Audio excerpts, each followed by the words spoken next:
Backfire Station is the base camp for the adventurer who's not lost, but wandering with purpose, feeding the burning desire to explore more.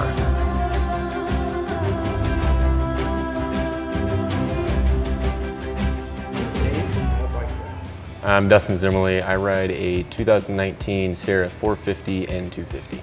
I started riding ATVs when I was about 2 years old, kind of by accident. I just hopped on an ATV and they forgot to sort of protect the ATV for me, and then I went riding down the property. But after that, since I didn't die, thankfully, I started watching a lot of motocross, supercross races, and I always wanted a dirt bike. And I remember one day my dad woke me up and he said, hey, since it's your birthday, let's go for a little road trip. And little did I know that road trip was the Pro Caliber Longview at the time, and we bought a little XR50. From there, we had a lot of property, so I didn't do a whole lot of racing. I just did a lot of riding around the property, and when I was about 8 years old, I got a bike that was race worthy and started racing.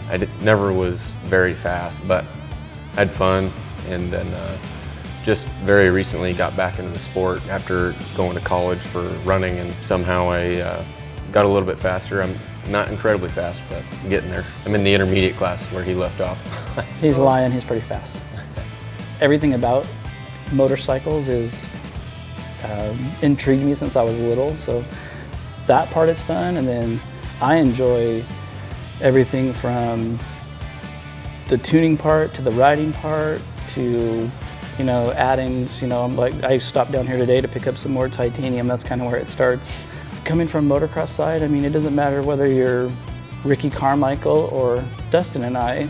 When you ride on a track, you meet goals, your confidence can go up. I mean, it's hard to explain, and this can all happen within a lap on a motocross track. You know, the highs and lows, and usually at the end of the day, no matter what happens, you usually have a huge smile on your face.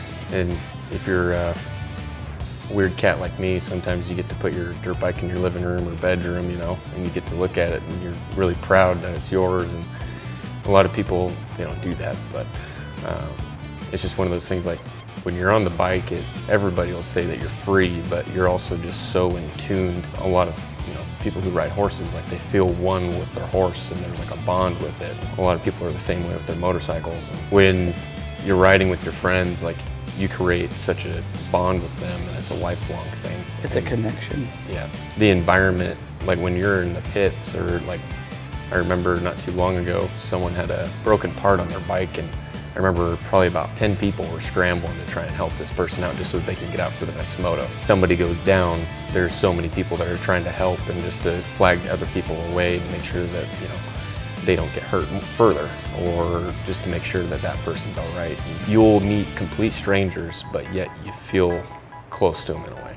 Yes, you can be somewhere with a motorsport hat on, and it might be the grocery store, and they're like, where did you get that? And what do you ride? And it's a camaraderie that you get with motorcycles that you don't get, or I don't think you get with other things. You know, people are always happy to discuss their motorcycle, or, you know, like I said, you can have a beer at the races and talk about what your settings were, or what you tested, or if you like the pipe you put on, or you name it, or where'd you get your graphics, or any of those kind of things. You get all walks of life, and it's an accepting sport, which is nice. It's just like if you want to ride a dirt bike, go ride a dirt bike. If you want to ride an adventure bike, go ride an adventure bike.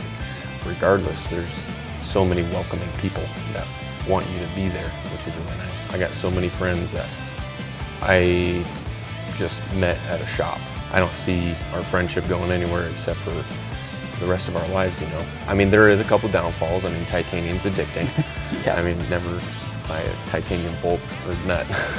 Yeah. Because it always leads to more. Yeah, it starts with one, and the next thing you know, you have direct deposit and photo stuff. And Yep. yeah.